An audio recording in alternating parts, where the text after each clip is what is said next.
Среда, 20 ноември, кратки вести во 12 часот.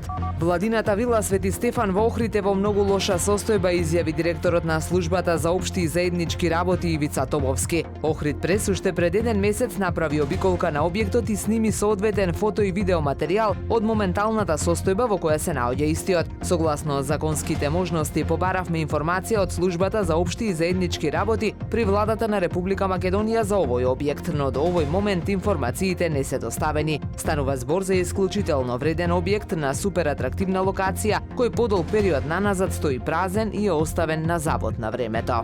Без решен работен статус беа дел од тимот археолози што работеа на ископувањата во архаиската некропола Корошишта во Струшко, каде што открија значајни златни, сребрени и бронзени предмети, слични на гробовите со златни маски од Требенишката некропола. Некои од нив беа ангажирани со договор на дело, додека други воопшто не се вработени во ниту една институција од културата, вели магистер Перо Арџанлиев, раководител на истражувањата во Струшко. Додава дека со ваквите состојби за жал археологијата не е примамлива за владите.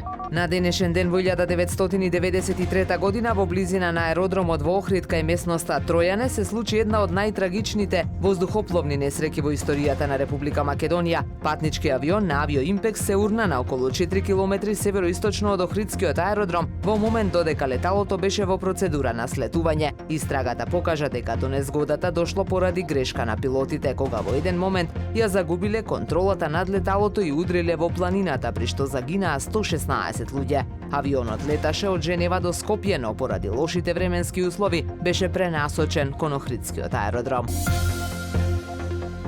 Времето денес променливо облачно со услови за повремен дожд, дува слаб до умерен јужен ветер. Максималната температура во Охрид до 17 степени. Повеќе информации на ohridpress.com.mk. Уредник и водител на вестите Даниела Спасик. Технички реализатор Реджеп Селман.